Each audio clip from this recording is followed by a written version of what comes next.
तो भाई लोग ये होने वाला है यूनियन के आर्क का पार्ट 2। और इस वीडियो में शावन जाने वाला है फ्लावर सेट, और शावन फ्लावर सेट में जाते के साथ ही यूनियन से मिलेगा और यूनियन के साथ अपना ठरकी पाना स्टार्ट कर देगा। और शावन की फ्लावर सेट में फाइट भी होने वाली है। तो चलिए इस वीडियो को स्टार्ट करते हैं। तो जैसे कि हमने इसके पिछले पार्ट में देखा, नाला रेहान शावन से मिलने के लिए आई थी क्योंकि यूनियन की जान खतरे में थी। तो शावन भी यूनियन को बचाने के लिए फ्लावर सेट जाने वाला था। और शावन के साथ सिर्फ किंगलिन ही जाने वाली थी क्योंकि लिटिल फ्री डॉक्टर और त्यानो जुनजे अपनी कल्टीवेशन कर रहे थे, जिससे शावन उन्हें कल्टीवेशन में डिस्टर्ब नहीं करना चाहता था। तो अब आगे तो वीडियो की शुरुआत में मास्टर यालो शायन से बोलते हैं, हाँ लिटिल फ्री डॉक्टर और त्यानो जुंजे का यहीं पर रहना ही ठीक है क्योंकि मैंने त्यानो जुंजे के लिए उनकी पिछली पावर को वापस पाने के लिए एक तरीके को सोचा है। और तुमने जो लिटिल फ्री डॉक्टर की पॉइजन बॉडी को कंट्रोल कर रखा है, लेकिन वो अभी भी लिटिल फ्री डॉक्टर की पॉइजन बॉडी ठीक नहीं हुई है क्योंकि अभी तो लिटिल फ्री डॉक्टर की पॉइजन बॉडी की रियल पावर बाहर ही नहीं आई है। तो मैं उन दोनों की मदद कर दूंगा और तुम जब वापस आओगे तो तुम उन्हें जब देखोगे तो तुम्हें बहुत ज्यादा पावरफुल दिखेंगे। तो शायन भी इस पर खुश हो जाता है क्योंकि उसे पता था कि मास्टर यालो उससे कई ज्यादा एक्सपीरियंस है। तो मास्टर यालो के पास उन दोनों को पावरफुल करने का कोई ना कोई तरीका होगा ही। और मास्टर यालो शायन से बोलते हैं, अगर हो सकता है तो तुम यूनियन को फ्लावर सेट का चीफ बना कर ही आना क्योंकि फ्लावर सेट बहुत ज्यादा पावरफुल है और यूनियन वहाँ की चीफ बन गई तो हमारे फॉलिंग स्टार पवेलियन को एक और सपोर्ट मिल जाएगा। और मास्टर यालो ने ये इसे बोला था जो कि सिर्फ शावन को ही सुनाई दिया था, यानी कि टेलीपैथी के थ्रू। तो शायद भी इस पर अपना सर हमें हिलाता है और मास्टर यालो शायन से बोलते हैं, तो तुम जल्दी से फ्लावर सेट के लिए निकलो क्योंकि तुम्हारे पास ज्यादा टाइम नहीं है। तो शायन भी इस पर अपना सर हमें हिलाता है और शायन भी ऐसे फट से फ्लावर सेट के लिए निकल जाता है। और नाला रन पे मास्टर यालो को ग्रीट करते हुए शायन के पीछे पीछे निकल जाती है। और किंगलिन भी शायन के पीछे पीछे चली गई थी। और शायन की ग्रुप की स्पीड कितने भी फास्ट क्यों ना हो, फिर भी उन्हें फ्लावर सेट पहुंचने के लिए 10 दिनों से ज्यादा का टाइम लगने वाला था क्योंकि flower set falling star pavilion से बहुत ज्यादा दूरी पर था। किंगलिन ने अपने 9 सेरेन डीप ग्राउंड पाइथन के बंदे को जो कंट्रोल कर रखा था उसे 9 सेरेन डीप ग्राउंड पाइथन में ट्रांसफर कर दी थी, जिससे कि वो एक बहुत बड़े स्नेक में ट्रांसफर हो गया था। और शावन का ग्रुप उसके ऊपर बैठते हुए बड़ी स्पीड में यहाँ से जाने लगते। और शावन की जो बोन चिलिंग फ्लेम थी वो शावन से अब धीरे धीरे मर्ज होने लगी थी। और शावन ने तो इसकी बिल्कुल भी उम्मीद नहीं की थी कि ये बोन चिलिंग फ्लेम इतनी जल्दी उससे इसे मर्ज होने लगेगी, जिसे देखकर शावन बोलता है, ये तो बहुत ज्यादा अच्छा है, ऐसा है तो मैं इसे बहुत जल्दी अपने फ्लेम मंत्र का यूज कर इस बोन चिलिंग फ्लेम को पूरी तरह से रिफाइन कर जल्दी अपना बना लूंगा। और शावन यहीं पर ही अपने ट्रेनिंग मोड में चला जाता है और उस बोन चिलिंग फ्लेम को अपने बॉडी से अच्छे से मर्ज करने के लिए बैठ जाता है और उस बोन चिलिंग फ्लेम के रेजिस्टेंट को हटाने लगता है। और किंगलिन और नारायण शावन पर ज्यादा ध्यान नहीं देते क्योंकि वो शावन के कैरेक्टर से पहले से ही अच्छे से वाकिफ थे कि शावन ऐसे अजीब तरह का बंदा है। और तभी कुछ टाइम बीत जाता है और शावन की बॉडी से बहुत सारी बोन चिलिंग फ्लेम बाहर निकलने लगती है। और शावन झट से अपने आंखों को खोल देता है और उसके आंखों में बोन चिलिंग फ्लेम ग्लो हो रही थी और बहुत ज्यादा खुश होते हुए बोलता है, फाइनली मैंने इस बोन चिलिंग फ्लेम के रेजिस्टेंस को पूरी तरह से हटा दिया। और शावन बोलता है, फाइनली ये बोन चिलिंग फ्लेम अब मेरे बॉडी से अच्छे से मर्ज हो गई है, जिससे कि मैं अब इसे कभी भी स्वेलो कर सकता हूँ।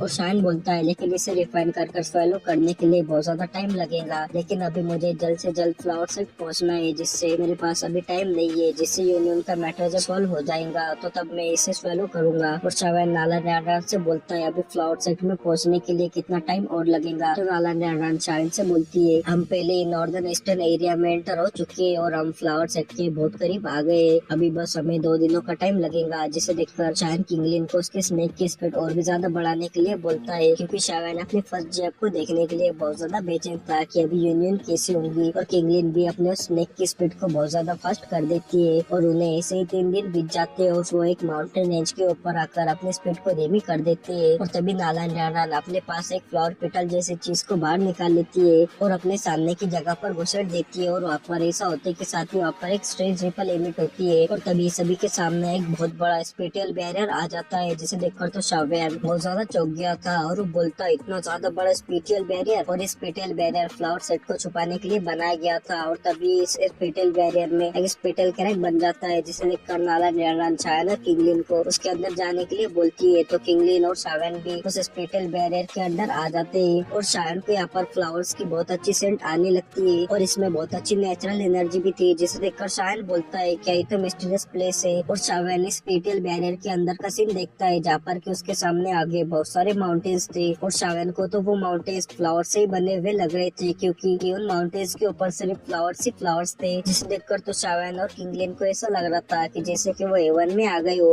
और शावन के यहाँ पर जितने भी फ्लावर्स थे उनमें से बहुत मैजेस्टिक एनर्जी सेंस हो रही रही थी और यहाँ तक कि हवा में जो पंखुड़ियाँ उड़ रही थी उन्होंने तो यहाँ पर एक मिस्टीरियस ऑर्बिट को ही बना लिया था, जिसे देखकर नाला डैरन अपना सर हमें हिलाती है और शायन से बोलती है ये फ्लावर सेट का एक प्रोटेक्शन फॉर्मेशन है। अगर किसी के पास यहाँ पर एंटर होने का मेथड ना हो तो वो यहाँ पर हमेशा के लिए गुम हो जाएगा। और नाला डैरन शायन को इन फ्लावर्स के फॉर्मेशन के बारे में बताने ही लगी थी कि तब एक घंटी की आवाज गूंज उठती है और इस आवाज को देखकर तो नाला डैरन बोलती है अरे नहीं जल्दी चलो, वो मैच शुरू होने वाला है, तो जल्दी से मेरे पीछे आओ और कोई गलत रास्ता मत चुन लेना, नहीं तो तुम इस फ्लावर सी में गुम हो जाओगे। और नालन डैरन यहाँ से आगे जाने लगती है, जिसे देखकर किंगलिन और शायन भी नालन डैरन के पीछे जाने लगती है। और इस फ्लावर सी के एंड पर एक माउंटेन रेंज थी जो कि बहुत ज्यादा खूबसूरत और पूरी तरह से फ्लावर से सजी हुई थी। और इस माउंटेन रेंज के चट्टानों के ऊपर बहुत सी बिल्डिंग्स बनी हुई थी और वहाँ पर बहुत सी लेडीज भी थी जिसे कि कोई भी देख सकता था। और इस माउंटेन रेंज के बीचों बीच एक माउंटेन था जिसके ऊपर की कई सारे बिल्डिंग्स बनी हुई थी। और उस माउंटेन के टॉप के ऊपर एक स्क्वायर बना हुआ था जो कि एक बैटल अरीना था और सभी लोग उसी बैटल अरीना को देख रहे थे क्योंकि उस बैटल अरीना के अंदर हुआ जिन और हुआ लिंगजोन था। और तभी घंटी की आवाज सुनकर हुआ जिन चिल्लाते हुए बोलती है यूनियन टाइम खत्म हो गया है तो तुम्हें अब अपने आप को रिवील कर देना चाहिए। तो यूनियन भी उस बैटल अरीना में आ जाती है और सभी लोग यूनियन को बहुत ज्यादा सरप्राइज होकर देख रहे थे। और ऐसा नहीं था कि उन्होंने पहली बार यूनियन को देखा है, लेकिन सभी लोग अभी यूनियन को ऐसे सरप्राइज होकर इसलिए देख रहे थे क्योंकि यूनियन अकेले इन दोनों से फाइट करने वाली थी। और यूनियन को देखकर तो याहुआ लिंगजोन की तो राले टपकने लगती है थरकी साला, लेकिन वो बेचारा भी इसमें क्या कर सकता है। यूनियन को देखकर तो सभी के राले टपकने लगती है क्योंकि यूनियन है जो इतनी हॉट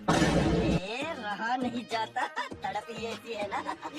अरे चलो चलो बकचोदी इस वाले चैनल पे करेंगे तो उसे सब्सक्राइब कर दो। तो वीडियो पर फोकस करते हैं और वाजिन यूनियन से बोलती है मुझे तो लगा था कि तुम यहाँ पर आने की हिम्मत ही नहीं करोगी सेक्ची। तो यूनियन हुआ जिनसे बोलती है मुझे सेक्ची बनने में कोई भी इंटरेस्ट नहीं है, वो तुम ही हो जो कि मुझे इसे फोर्स कर रही हो। तो हुआ जिन यूनियन से बोलती है अगर तुम सही सलामत रहना चाहती हो तो तुम मुझे उस दुईकी को हैंड ओवर कर दो। और पिछले सेक्स चीफ ने तुम पर दया कर तुम यहाँ पर रहने दिया, लेकिन ये तो बहुत अनएक्सपेक्टेड है कि तुमने मेरे सेक्ट के चीफ की पोजीशन पर हाथ रखने की हिम्मत की। तो यूनियन बोलती है अगर मुझे पता होता कि ग्रैनी हुआ इस फ्लावर सेट की चीफ है तो मैं उन्हें कभी बचाती ही नहीं। और बात रही उस दुईकी की तो ग्रैनी हुआ ने खुद ही उसे मेरे बॉडी में सील किया हुआ है, अगर तुम में हिम्मत है तो तुम उसे आकर ले सकती हो। और ये देखकर तो वाजिन को बहुत ज्यादा गुस्सा आ जाता है और वो यूनियन से बोलती है तुम्हें क्या लगता है कि मैं तुमसे डरती हूँ। और वाजिन उसके बॉयफ्रेंड या हुआ लिंगजन को देखती है जो कि थर की तरह से यूनियन को ही घोड़ा जा रहा था, जिसे देखकर तो वाजिन को उसके ऊपर बहुत ज्यादा गुस्सा आ जाता है और उससे चिल्लाते हुए बोलती है अभी साले टर्की मेरे साथ मिलकर यूनियन पर अटैक कर। और वाजिन यूनियन से बोलती है यूनियन तुम फ्लावर सेट के रूल्स से अच्छे से वाकिफ होंगी कि एक कपल एक साथ अपने ओपोनेंट से फाइट कर सकता है और वैसे तुमने ग्रैनी हुआ की इनहेरिटेंस को हासिल किया है तो तुम्हें हमसे फाइट करने में प्रॉब्लम नहीं होनी चाहिए। और मैं तुम्हें ऐसे धमकाना नहीं चाहती हूँ और वैसे तुम्हारे पास कोई तुम्हारा बॉयफ्रेंड होगा तो तुम उसे बुला सकती हो। और कॉम्पिनियन बोलती है लेकिन बॉयफ्रेंड बोलने में अच्छा लग रहा है क्योंकि शावेन की अब यहाँ पर बहुत खतरनाक एंट्री होने वाली है। और इस पर फ्लावर सेट के वो एल्डर भी यूनियन को देखकर नोट कर देते हैं, लेकिन यूनियन बोलती है वाजिन तुम बस मुझ पर अटैक कर सकती हो, मेरे पास कोई बॉयफ्रेंड नहीं है। और यूनियन ने बोला ही था कि तभी आसमान में जोरों से हवा चलने लगती है और तभी एक फिगर लाइटनिंग की स्पीड के साथ यूनियन के पास आकर खड़ा हो जाता है जो कि था अपना टर्की शावेन। और शावेन यूनियन का हाथ पकड़ते हुए यूनियन से बोलता है तुम तो तुम्हारे बॉयफ्रेंड के बारे में बोली गई और वैसे में यहाँ पर आने में लेट तो नहीं हुआ ना। और यूनियन शायन को तो यहाँ पर ऐसे देखकर टमाटर की तरह लाल हो गई थी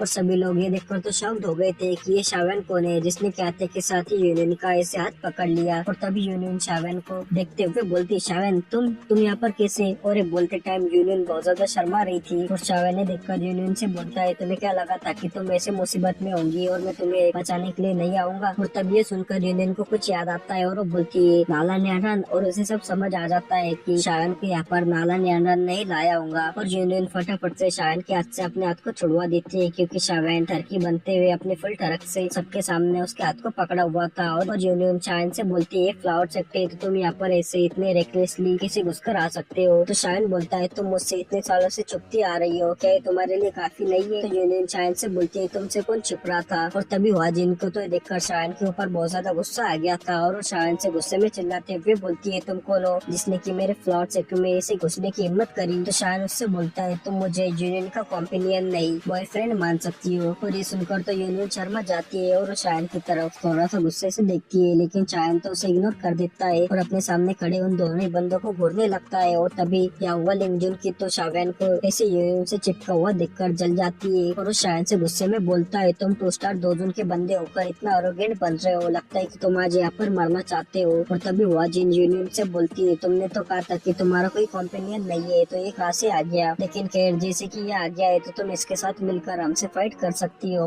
नहीं तो बाद में तुम ये बोलूंगी कि हमने तुम्हें बुली किया, लेकिन तुम इस मैच को हार जाने के बाद तुम्हें पिछले चीफ की जो दुखी है वो मुझे देनी होगी। तो यूनियन ने देखकर शायन को इस फ्लॉट सेट के मैटर में नहीं घुसड़ना चाहती थी, जिससे वो आगे बढ़ने लगती है, लेकिन शायन यूनियन को रोक देता है और बोलता है, इन नमूनों को तुम मुझ पर छोड़ दो और तुम मेरी क्वीन हो तो तुम्हें ऐसे आगे नहीं आना चाहिए। और भाई अब मेरी कोई क्वीन मेडुसा से कंप्लेंट मत कर देना, नहीं तो वो शायन से पहले मुझे ठोकेंगी। और यूनियन शायन को देखने लगती है और यूनियन शायन के बारे में अच्छे से जानती थी कि शायन ने पूरे सेंट्रल प्लेन्स को हिलाकर रखा है और शायन अब पहले जैसा कमजोर बंदा नहीं रहा, तो यूनियन के सामने का जो ये तूफान है इसे शायन रोक सकता है। तो यूनियन भी अपने धीरे से आवाज में शायन को हाँ बोल देती है और शायन आगे बढ़ते हुए हुआ जिनसे बोलता है, ये तो नेचुरली है कि तुम ये मैच करना चाहती हो, लेकिन ये मैच तो बहुत ज्यादा अनफेयर है, क्योंकि तुम जीत गई तो तुम यूनियन की इनहेरिटेंस में मिली हुई दुखी को ले लूंगी, लेकिन तुम हार गई तो तुम कुछ भी नहीं गवाऊंगी, ये तो बहुत ज्यादा अनफेयर हुआ ना। ये सुनकर वाजिन बोलती है, ऐसा है तो मैं फ्लावर शिप की एक्टिंग चीफ बोलती हूँ कि हम हार जाते हैं तो यूनियन सेफली इस फ्लावर शिप से बाहर जा सकती है, जिसे देखकर तो शायन को बहुत ज्यादा गुस्सा आ जाता है और वो